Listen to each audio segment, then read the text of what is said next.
Hi. Supposing I was to turn up to a meeting with a client like this, and I asked you for feedback on my appearance, what would you say?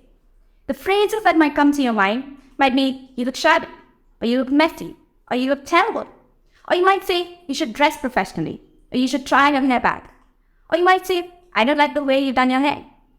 Actually, only the last of these three phrases, I don't like the way you've done your hair, is feedback.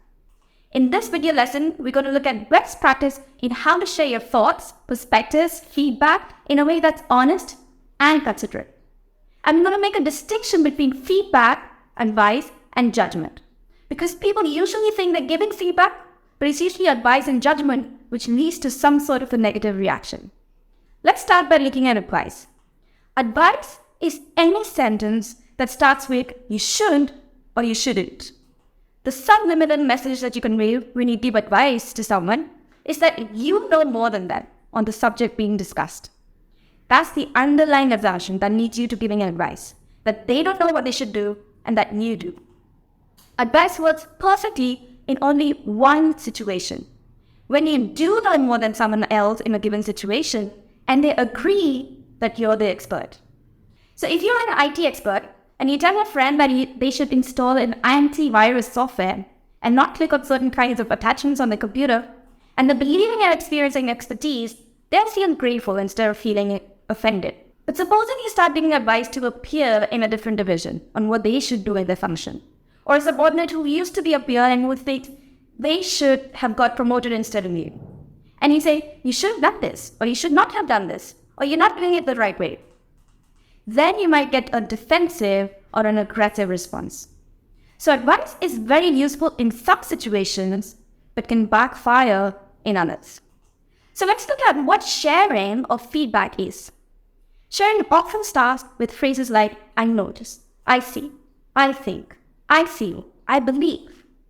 The big difference is the word I instead of the word you. Let me give you an example. Supposing you say to a subordinate, you've been more than half an hour late for the last 3 meetings, even though I've requested to be on time twice before. So I'm beginning to think that you're not concerned that the rest of the team might be waiting for you over here. And I'm feeling really frustrated about that. This might feel very direct, even blunt, but it's actually best practice phrasing according to this model. Let's look at the individual sentences to understand why. Now, if you say, you've been late to the meeting by more than half an hour for the last 3 meetings, and if that's a statement of fact, then it's hard to dispute. The mail's at 10 a.m. and they're walking in at 10:30. Everyone can see that. People don't usually get into arguments over facts. So let's look at the next sentence. I'm beginning to think that you're not concerned. Now, they can't say, no, that's not what you think, because they're your thoughts, and you're the only person who knows what you think. This is a very different statement from saying you are not concerned, because now you're talking about their thoughts, and you cannot prove that you're right, and they could say, you're wrong, I am concerned.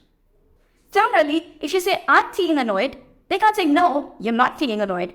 As generally, you have the final authority to speak on behalf of your emotions.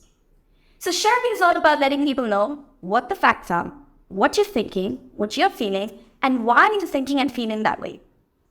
It's about sharing your internal experience, something only you have access to, and therefore something that's hard for others to dispute. However, if you said you're lazy, inconsiderate, and you only think about yourself, that would be judgment.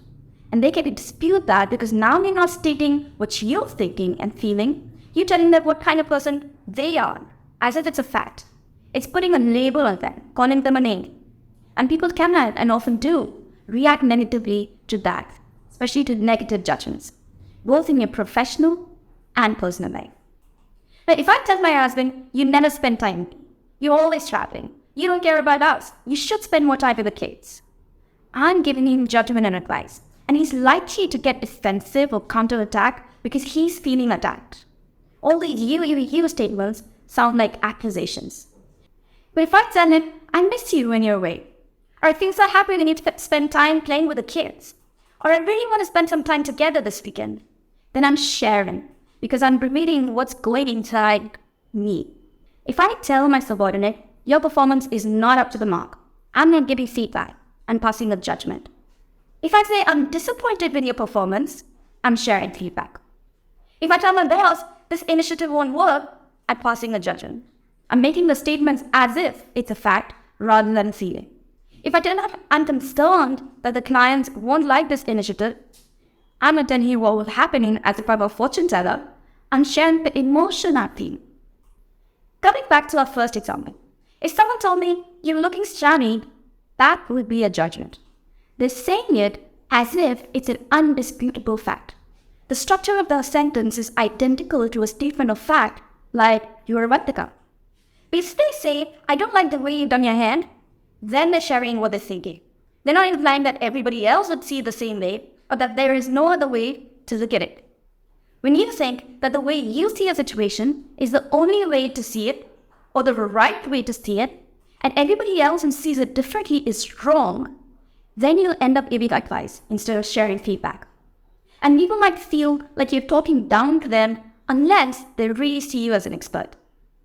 When you pass a negative judgment on someone, when you tell them what kind of a person you have judged them to be, they will feel, well, judged.